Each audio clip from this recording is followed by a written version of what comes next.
materi tentang proses rekrutmen dengan beranggotakan dengan saya sendiri Muhammad Ghifali Syahrin dengan nomor NPM 2023 1450 1144. Dengan saya Hanum Salsabila dengan NPM 2023 1450 1108. Dengan saya Getsa Octavia Melisa dengan nomor NPM 2023 1450 1149. Dengan dosen pengampu Ibu Mira Miranda.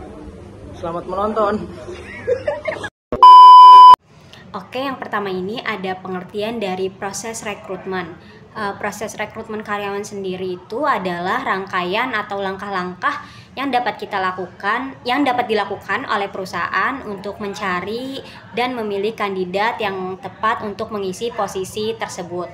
Proses ini dimulai dengan identifikasi kebutuhan perusahaan, diikuti oleh pembuatan deskripsi pekerjaan, perencanaan rekrutmen, dan pencarian kandidat melalui metode internal ataupun eksternal. Selanjutnya dilakukan seleksi pemeriksaan berkas, wawancara, dan tes.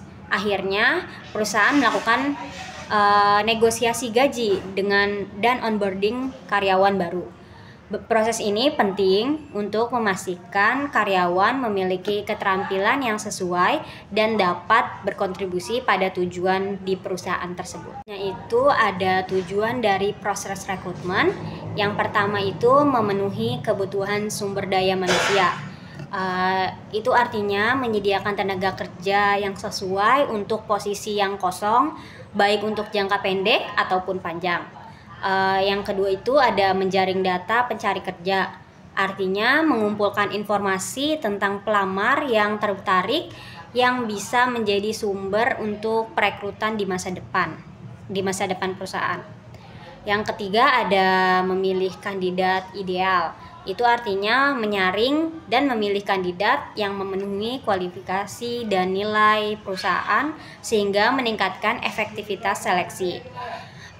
Dalam proses ini penting untuk memastikan bahwa perusahaan memiliki karyawan yang kompeten dan sesuai dengan budaya organisasi di perusahaan tersebut.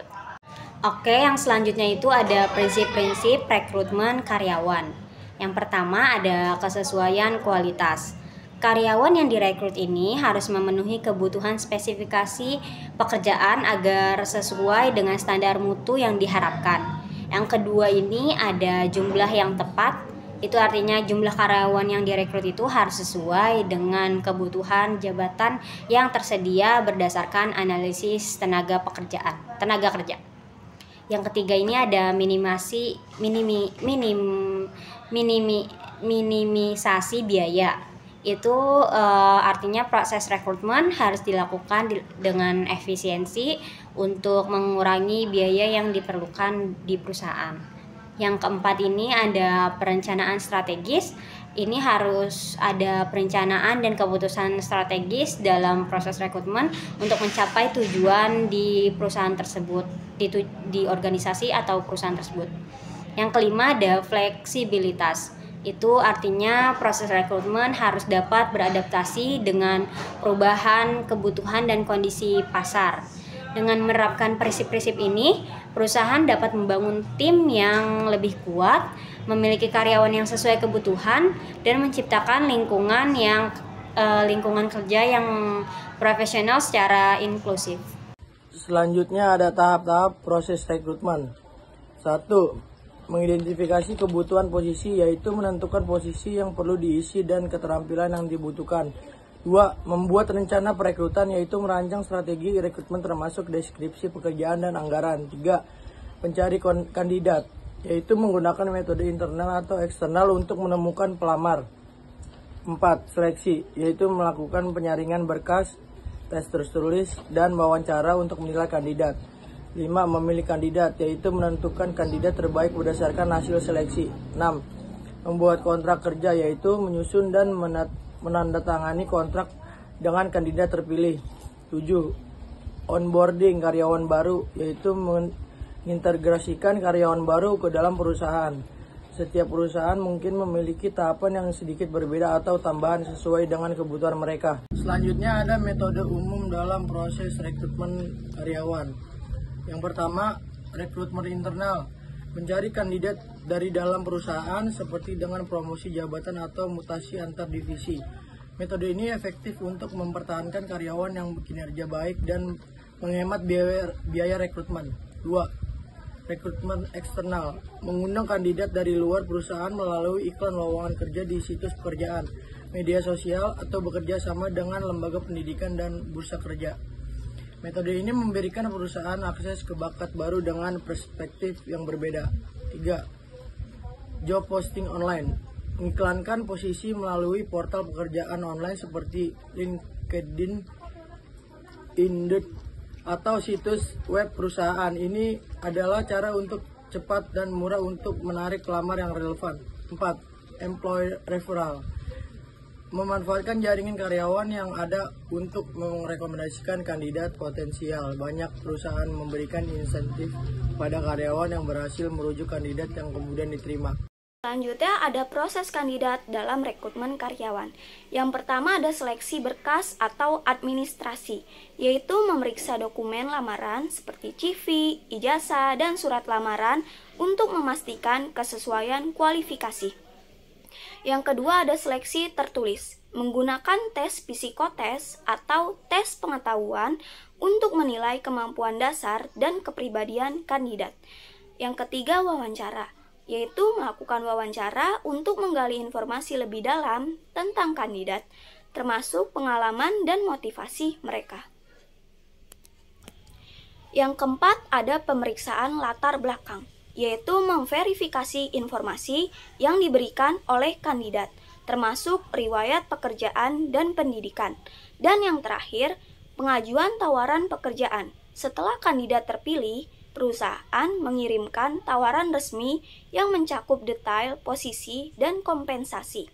Proses ini bertujuan untuk memastikan bahwa kandidat yang dipilih tidak hanya memenuhi kriteria, tetapi juga dapat berkontribusi positif terhadap perusahaan. Peran dalam proses rekrutmen karyawan. Yang pertama, kandidat terlalu banyak.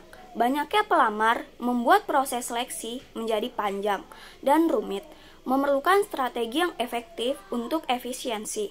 Yang kedua, terpaku pada kandidat sebelumnya. HRD cenderung mencari kandidat yang mirip dengan karyawan sebelumnya dan mengabaikan potensi inovasi dari kandidat baru. Yang ketiga, proses terlalu rumit. Prosedur yang kompleks dapat memperlambat rekrutmen dan menguras waktu serta tenaga. Yang terakhir, pilihan kandidat yang terbatas. Kurangnya kandidat yang memenuhi syarat dapat membatasi pilihan, membuat sulit menemukan yang paling cocok. Kesimpulan dari materi proses rekrutmen karyawan menekankan bahwa rekrutmen adalah langkah krusial dalam menentukan kualitas sumber daya manusia di perusahaan. Proses ini melibatkan identifikasi kebutuhan posisi, perencanaan, pencarian kandidat, seleksi, pemilihan, dan onboarding. Tujuan utama rekrutmen adalah menemukan karyawan yang tidak hanya memenuhi kualifikasi, tetapi juga dapat berkontribusi terhadap visi perusahaan.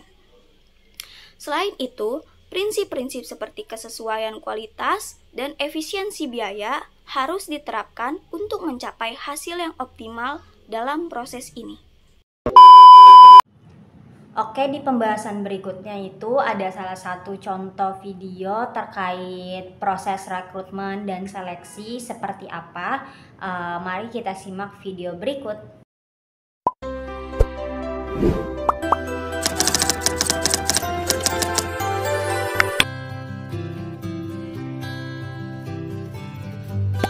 Baik, tahapan simulasi ini akan berjalan sesuai dengan materi perkuliahan sebelumnya. Perlu ditekankan bahwa seluruh peran dan cerita yang diangkat dalam proses penerimaan karyawan ini hanyalah cerita fiktif belaka yang digunakan untuk kebutuhan video edukasi.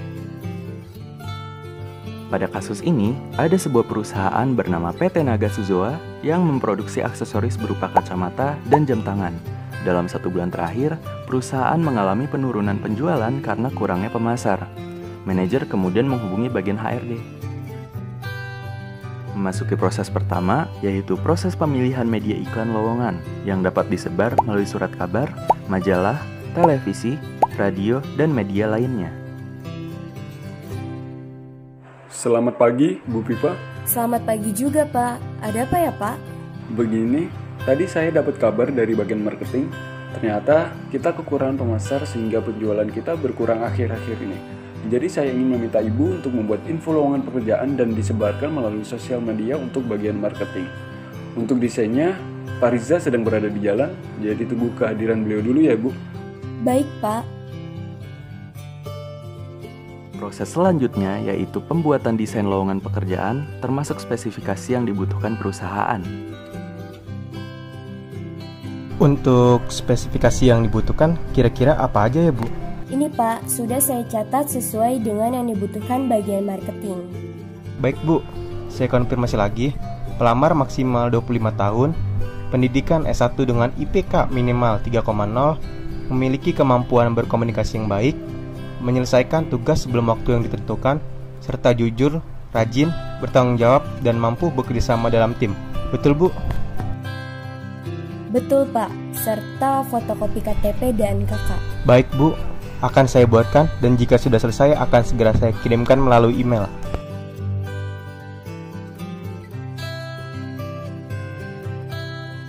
Setelah desain lowongan pekerjaan dibuat, berikutnya adalah proses penetapan tanggal pembukaan dan penutupan rekrutmen yang meliputi rentang waktu masa pendaftaran sampai masa penutupan pendaftaran.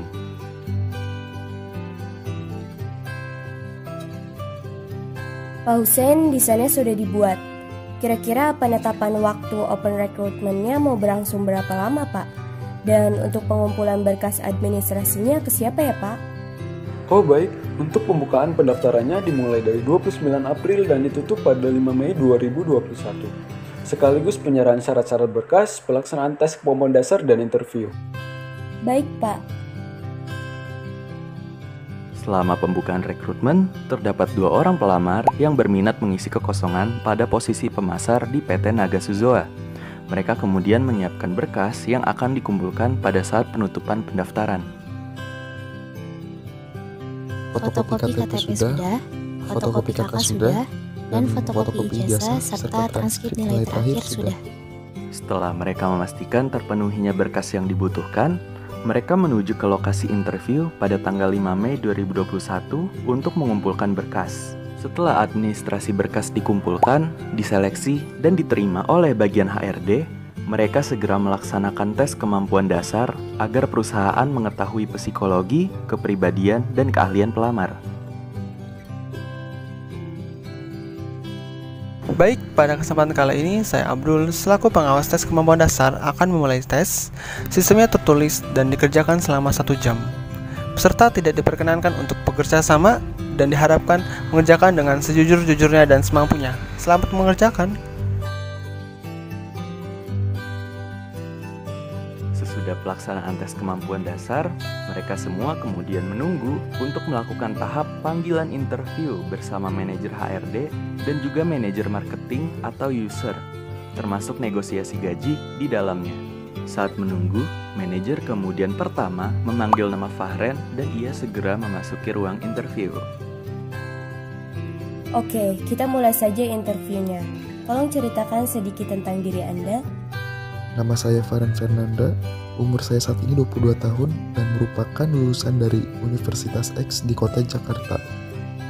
Baik, apa kelebihan dan kekurangan Anda? Kelebihan saya adalah saya mampu bekerja sama dengan tim, lalu saya memiliki kemampuan berkomunikasi yang baik, dan kekurangan saya yaitu saya tidak dapat bekerja di bawah tekanan. Hal apa yang membuat Anda tertarik untuk melamar di perusahaan ini? Karena perusahaan yang sudah besar, selain itu, saya ingin menambah relasi dan tentunya menambah pengalaman kerja. Coba beritahu kami apa yang Anda ketahui tentang jabatan yang Anda inginkan. Mengenai jabatan yang saya inginkan, yaitu bagian pemasar, mereka memiliki tugas untuk memasarkan produk aksesoris jam tangan dan kacamata. Berapa gaji yang Anda harapkan? Untuk gaji, saya serahkan ke perusahaan untuk menentukan berapa nominal gaji yang berhak saya terima. Kalau begitu, semisalnya kami memberi Anda gaji sebesar Rp500.000, apakah Anda akan menerimanya? Yang pastinya saya mengharapkan gaji yang saya terima itu sesuai dengan hasil kinerja saya. Oke, baik. Untuk wawancaranya mungkin segitu saja. Apa ada yang ingin ditanyakan? Sejauh ini tidak ada, Pak. Bu. Oke, baik. Untuk pengumuman hasil rekrutmen akan kami kirimkan melalui email. Terima kasih. Baik, saya izin keluar. Setelah Fahren diwawancara, saatnya bagian Anissa untuk diwawancara oleh manajer bagian HRD dan marketing. Oke, kita mulai saja interviewnya. Tolong ceritakan sedikit tentang diri Anda. Nama saya Anissa Nur Alifah. Saat ini saya berumur 21 tahun dan merupakan lulusan dari Universitas YD Kabupaten Karawang. Saya merupakan anak kedua dari 4 bersaudara. Baik, apa kelebihan dan kekurangan Anda? Kelebihan saya adalah mampu bekerja sama dengan tim dan mampu berkomunikasi yang baik. Kekurangan saya adalah seseorang yang mudah lupa. Namun, saya biasa mengatasi dan mengantisipasi hal tersebut dengan mencatat dan membuat pengingat. Oke, baik. Apa yang membuat Anda tertarik untuk melamar di perusahaan ini? Saya tertarik untuk melamar di PT Nagatsuzoa karena saya memiliki rasa ketertarikan yang besar dengan prospek di dalamnya. Lalu saya ingin menambah relasi dan pengalaman serta memberikan yang terbaik yang dapat saya lakukan untuk membuat perusahaan lebih baik. Oke, apa yang Anda ketahui tentang jabatan yang Anda inginkan di perusahaan ini? Sebelumnya, saya mendaftarkan diri untuk mengisi kekosongan pada bagian pemasar yang bertugas untuk memasarkan produk yang diproduksi oleh perusahaan yang bersangkutan. Kalau misalnya di PT Nagatsuzoa ini, artinya saya harus memasarkan produk yang diproduksi oleh PT Nagatsuzoa, seperti jam tangan dan kacamata. Baik, berapa gaji yang Anda harapkan? Kalau dari saya pribadi, saya menginginkan gaji sebesar 4.500.000 yang sudah saya hitung lebih besar 10% dari UMR di kota ini. Kenapa harus 4.500.000? Baik, hasil keinginan saya tersebut dikarenakan saya sudah memperkirakan biaya yang saya butuhkan untuk makan, transportasi, kebutuhan saya, dan kewajiban saya untuk memberikan tanggung jawab saya sebagai kakak dari adik-adik saya. Oke, baik. Untuk wawancaranya mungkin begitu saja. Apakah ada yang ingin Anda tanyakan? Ada, saya ingin bertanya mengenai benefit apa saja yang sekiranya saya lolos dan diterima di sini. Oke, benefit yang Anda dapatkan antara lain asuransi kesehatan, asuransi kematian, tunjangan hari raya, bonus, dan memiliki kesempatan untuk dipromosikan. Baik, terima kasih untuk jawabannya. Mungkin itu saja yang ingin saya tanyakan. Baik, untuk pengumuman hasil rekrutmen akan kami kirimkan melalui email. Wawancara saya akhiri, sekiranya itu saja. Sekian dan terima kasih. Anda dipersilakan untuk keluar. Baik, saya izin pamit. Selamat siang. Baik teman-teman, dari hasil proses penerimaan karyawan yang sudah dilaksanakan di PT Nagatsuzoa, menurut kamu siapa yang akan diterima di PT Nagatsuzoa?